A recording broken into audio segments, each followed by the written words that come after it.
तो दोस्तों Vodafone idea ने अपनी क्वार्टर वन के नंबर को डिस्क किया। तो चलिए देखते हैं क्या है क्वार्टर वन के नंबर्स के अंदर। डाटा बेसिकली मिलियंस में है, मैं आपको क्रॉस में कन्वर्ट करके सुनाता हूँ कैसे क्या हुआ है।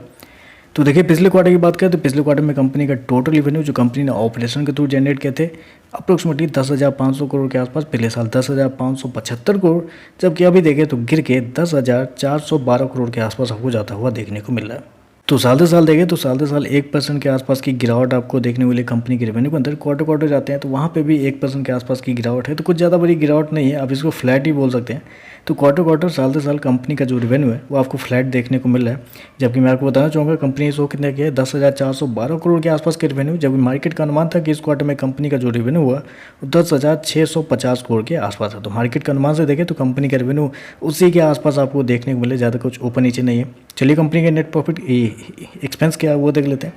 तो देखिए पिछले क्वार्टर में 18,192 करोड़ खर्च किए थे, पिछले साल 18,431 करोड़, जबकि अभी देखें तो कंपनी का 17,147 करोड़ के आसपास आपको देखने को मिल रहा है। तो इस क्वार्टर में देखें तो इस क्वार्टर में कंपनी के खर्चे थोड़े से कंट्रोल में आपको देखने को मिला है। उसके पीछे का एकमात्र रीजन जो शायद आप सभी को पता होगा वो है कंपनी का फाइनेंस कॉस्ट, क्योंकि इस क्वार्टर में कंपनी ने क्या किया, अपने जो कर्जे हैं उसको थोड़ा कम करने की कोशिश की है, जिसकी वजह से अगर आप गौर करते हैं तो कंपनी का फाइनेंस कॉस्ट जो है वो आपको साल दर साल क्वार्टर क्वार्टर कम होता हुआ देखने को मिला है, जिसकी वजह से एक्सपेंस जो है वो थोड़े से कम आपको देखने को मिल रहा है। चलिए कंपनी का प्रॉफिट क्या निकलता है वो देखते हैं। तो बेसिकली कंपनी लॉस में ही डील करी है काफ़ी लंबे समय से, आपको पता ही होगा।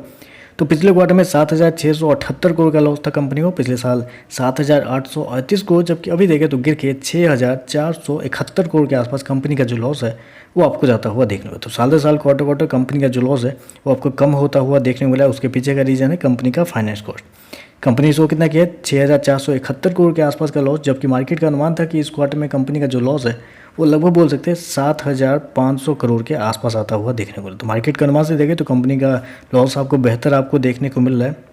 चलिए कंपनी के ईपीएस क्या है वो देखते हैं। तो पिछले क्वार्टर में ₹1.57 माइनस का, पिछले साल ₹1.61 माइनस का, अभी देखो तो ₹1.03 माइनस का आपको देखने को मिला। तो ओवरऑल अगर नंबर को मैं समराइज करूं तो देखिए नंबर मेरे हिसाब से फ्लैट है, एवरेज नंबर है। इस नंबर की वजह से कुछ भी ना गिरावट आनी चाहिए ना तेज़ी आनी चाहिए, कुछ नहीं होगा। 1-2% ऊपर नीचे अगर किसी का मन होगा तो वो कर देगा, वो अलग बात है, लेकिन इस नंबर की वजह से कुछ ज़्यादा कुछ ऊपर नीचे नहीं होने वाला है, क्योंकि फाइनेंस कॉस्ट सबको पता था कि फाइनेंस कॉस्ट इस क्वार्टर में कम आने वाला है, जिसकी वजह से एक्सपेंस कम हो गया, थोड़ा सा प्रॉफिट थोड़ा लॉस थोड़ा सा बेहतर आपको देखने में, ये सब कुछ हर किसी को पता था। तो ये कोई सरप्राइज नहीं है मेरे हिसाब से। तो मेरे हिसाब से एवरेज टाइप का नंबर है, 1-2% ऊपर या 1-2% नीचे, बस यही होगा, इससे ज़्यादा कुछ नहीं। तो चलिए बस आज के लिए बस इतना ही। वीडियो पसंद आया तो लाइक कीजिएगा, साथ में साथ चैनल को सब्सक्राइब जरूर कीजिएगा। धन्यवाद।